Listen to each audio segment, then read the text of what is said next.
Hollywood cinema screen presenting evil monster. कहानी की शुरुआत में हम काई नाम के एक लड़के को देखते हैं जो जंगल में भाग रहा होता है।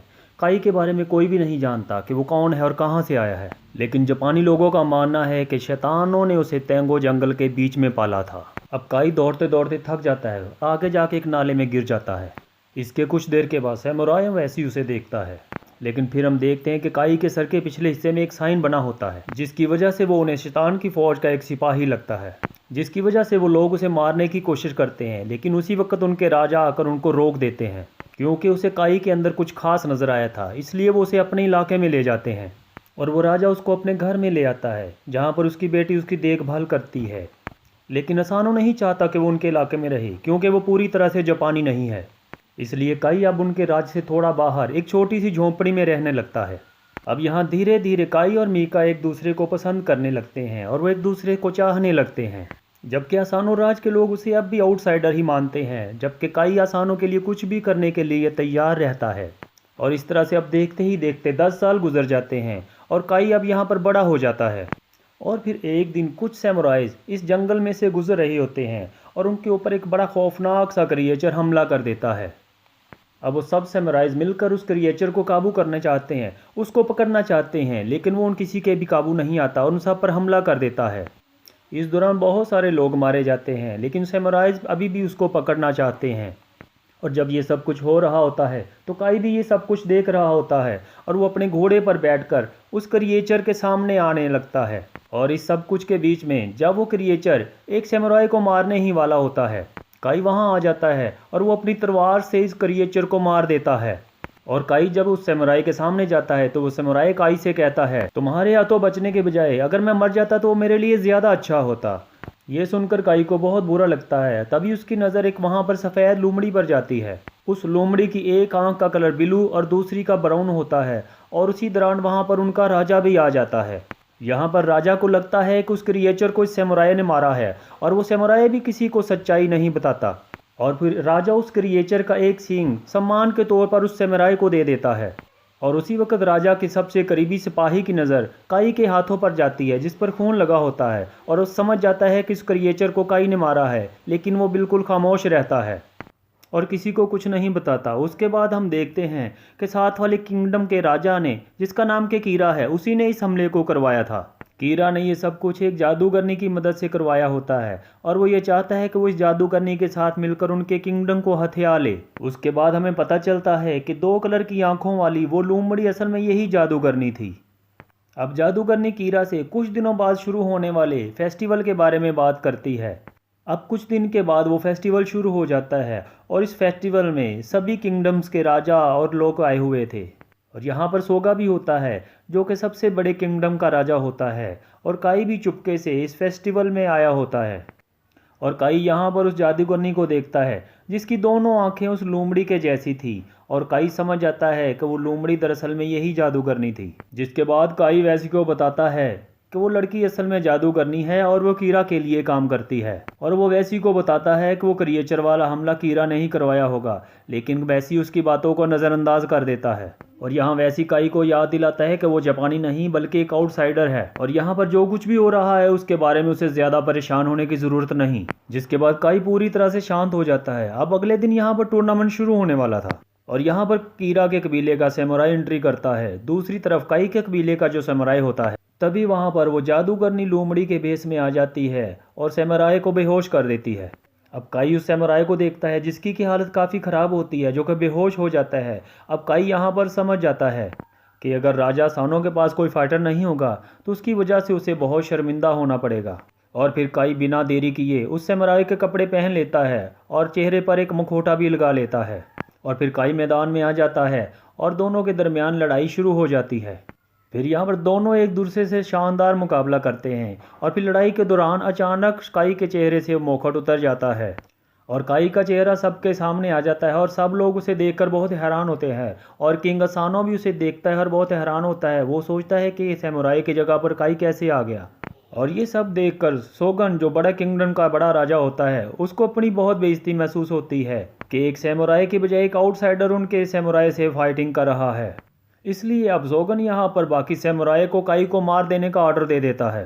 ये देखकर असानो काई को बचाने के लिए सोगन से माफ़ी मांगता है। दूसरी तरफ बहुत सारे सैमुराई काई को लाठियों से मार रहे होते हैं और काई से इस सब की वजह भी नहीं पूछती। अब ये देखकर असानो राजा बहुत ज़्यादा परेशान और शर्मिंदा होता है।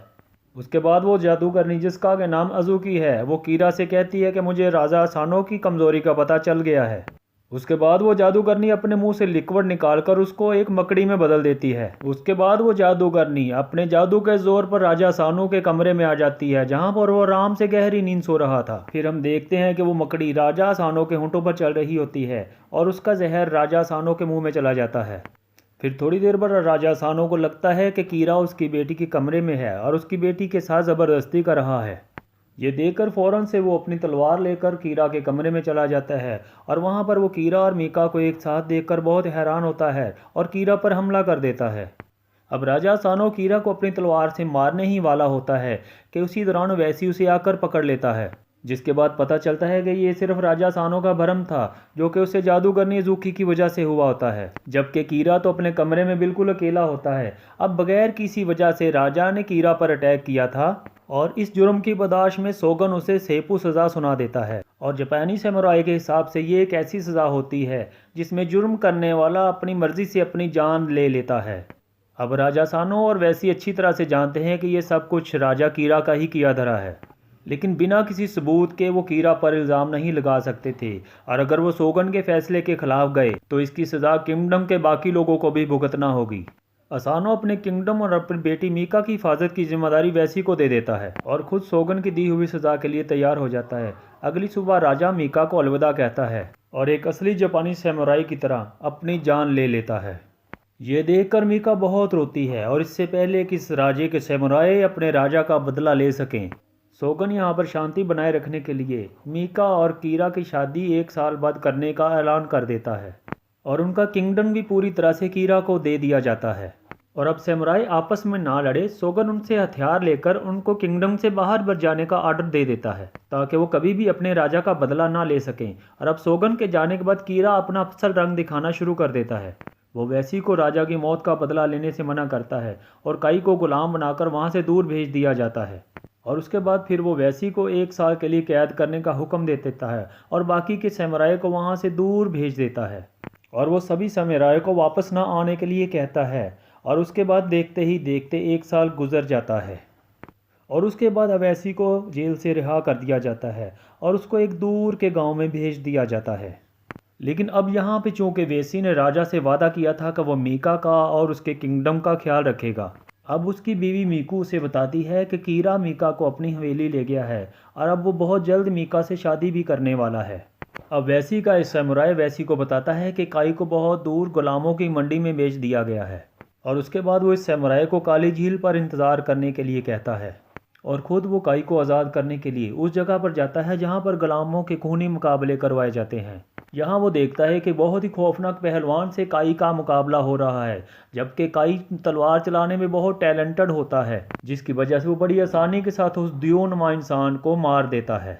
जिसके बाद वैसी काई को अपने साथ चलने के लिए कहता है, लेकिन काई उसके ऊपर हमला कर देता है क्योंकि काई को वैसी और किंगडम के बारे में अब यहाँ पर कुछ भी याद नहीं होता। वैसी काई को कहता है कि मीका को तुम्हारी ज़रूरत है।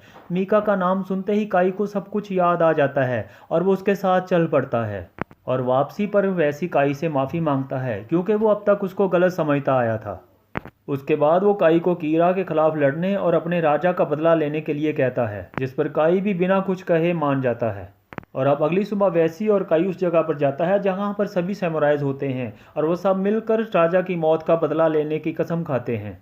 लेकिन उनको लड़ने के लिए अब तलवारों की ज़रूरत थी जो कि अब उनके पास नहीं होती। फिर काई उनको तेंगो जंगल के बारे में बताता है जिसको लोग अब तक सिर्फ एक मिथ समझते थे। उधर कीरा का एक आदमी कीरा को बताता है कि वैसी रहा हो चुका है और वो सब हमला करने की तैयारी कर रहे हैं और इस सब कुछ के बारे में कीरा मज़ूकी जादूगरनी से बात करता है। दूसरी तरफ काई वैसी को बताता है कि मुझे शैतानों ने ही तेंगो जंगल में पाला था, जहाँ के शैतानों ने मुझे लड़ना और जादू करना भी सिखाया था। लेकिन काई कहता है कि मैंने सोचा कि मेरी जगह आम लोगों में है और मैं वहाँ से भाग आया और मैंने कभी जादू ना करने की कसम खाई। और वह कहता है कि अगर हमें उनकी ख़ास तलवारें चाहिए तो हमें उनके ख़ास इम्तहान में पास होना होगा। उसके बाद सभी लोग तेंगो जंगल में पहुँच जाते हैं जहाँ पर एक बहुत ही पुराना मंदिर होता है असल में काई पहले यहीं पर रहता था और उसके बाद वो वैसी को मंदिर के अंदर ले जाता है और बाकी लोग मंदिर के बाहर उनका इंतज़ार करने लगते हैं। और काई वैसी को बताता है कि चाहे कुछ भी हो जाए मंदिर के अंदर हम तलवार नहीं निकाल सकते। उसके बाद वो मंदिर के अंदर वाले हिस्से में जाते हैं। वहाँ पर तेंगो की एक बहुत बड़ी स्टैचू होती है और अब काई यहाँ से एक दूसरे रूम में जाता है जहाँ पर उसे एक ख़ास तलवार दिखाई देती है। और फिर यहाँ पर एक तेंगो देवता आ जाते हैं और वो काई को इस तलवार के बारे में बताते हैं और वो काई को ये भी बताते हैं कि तुम्हारे फादर एक किसान थे जिन्होंने एक अंग्रेज़ औरत से शादी कर ली थी और बाकी लोगों ने उनकी शादी को नहीं माना और सज़ा के तौर पर काई को तेंगो जंगल में फेंक दिया गया। और वहाँ पर तेंगो देवता ने काई को देख लिया और उसको लेकर मंदिर में आ गए और उसके बाद उन्होंने उसे लड़ना और जादू करना सिखाया। जिसके बाद काई उन्हें बताता है कि उसे तेंगो देवता की तलवार चाहिए, जिस पर वो उन्हें तलवार दे देते हैं। जिसके बाद वैसी आसानो और बाकी समुराई को अंदर आते हुए देखता है और आसानो तेंगो देवता को देखकर डर जाता है और अपनी तलवार बाहर निकाल लेता है। चूँकि यहाँ पर तलवार को बाहर नहीं निकालना था और तलवार को देखकर तेंगो देवता को गुस्सा आ जाता है और वो आसानों पर हमला कर देते हैं। उसके बाद तेंगो देवता बाकी समुराई को भी मारने लगते हैं। ये नज़ारा देखकर वैसी घबरा जाता है और उसे समझ नहीं आती कि वो क्या करे, कि वो अपनी तलवार को निकाले या ना निकाले। वो अपनी तलवार को निकालना चाहता है लेकिन वो अपनी तलवार को नहीं निकालता और फिर पता चलता है कि ये तो सिर्फ उसका भ्रम है। और उसके बाद तेंगो देवता उन सबको उनकी स्पेशल तलवारें दे देते हैं और काई और वो सभी तो वो तलवारें लेकर मंदिर से बाहर आ जाते हैं। और उसके बाद काई उन सबको उन तलवारों की ताकत दिखाता है कि कैसे ये तलवारें बहुत ही आसानी से सब कुछ काट देती हैं। और इन खास तलवारों को पाकर वो सब लोग बहुत खुश होते हैं और वहाँ से वापसी की तरफ चल पड़ते हैं। और जब ये सब लोग गांव के पास पहुँचते हैं तो वहाँ पर वैसी को उसका खास आदमी मिलता है और वो उनको कीरा से मुतल्लक बताता है और वो वैसी को बताता है कि आज शाम को कीरा मंदिर में प्रे करेगा और उसके बाद वो मीका से शादी कर लेगा। और उसके बाद वो रात को उससे मरावे की बताई हुई जगह पर पहुंचते हैं और जहां पर देखते हैं कि वहां पर कीरा नहीं बल्कि मज़ूकी है जिसने इन सबको अपने जाल में फंसा लिया है। जिसके बाद मज़ूकी इन सब पर हमला कर देती है और इस हमले में बहुत सारे समुराई मारे जाते हैं। लेकिन काई और वैसी बचे हुए लोगों के साथ यहाँ से जल्दी से निकल जाते हैं। मज़ूकी समझती है कि वैसी आग में जलकर मर चुका है और अब कीरा पर से खतरा टल चुका है। लेकिन अगले दिन भेष बदलकर वो सब लोग शादी पर पहुंच जाते हैं। और उसके बाद जब कीरा के लोग शादी की प्रे कर रहे होते हैं तो वो लोग अचानक उन पर हमला कर देते हैं। वो कीरा के सबसे खास आदमी और बहुत बड़े फाइटर को भी मारने में कामयाब हो जाते हैं और उसके बाद वो आम सिपाहियों पर हमला कर देते हैं। अब यहाँ पर मीका कीरा के साथ जाने से मना कर देती है और दूसरी डायरेक्शन में भागना शुरू कर देती है। और फिर मीका की नज़र काई पर पड़ती है और काई को देखकर वो बहुत खुश होती है और दोनों एक दूसरे को गले से लगा लेते हैं। और फिर थोड़ी देर बाद मज़ूकी जादूगरनी एक बहुत बड़े अजदहे के रूप में वहाँ पर आ जाती है, जिसको देखकर काई मीका को पीछे कर देता है। अब काई मज़ूकी जादूगरनी से लड़ने के लिए अपनी जादुई तलवार को बाहर निकालता है। अब काई यहाँ पर बहुत अच्छे से लड़ता है क्योंकि वो अच्छी तरह से जानता था कि इस डीमन का मुकाबला कैसे करना है। अब मज़ूकी जादूगरनी अजदहे के भेस में उस पर हमला करती है और वो उसके हर हमले को नाकाम बना देता है और आखिरकार काई मज़ूकी को मारने में कामयाब हो जाता है। दूसरी तरफ वैसे भी कीरा से लड़ रहा होता है और अब वो कीरा को मारकर अपने राजा से किया हुआ वादा पूरा करता है। अब बाकी के समुराई भी कीरा के बहुत सारे लोगों को मार देते हैं।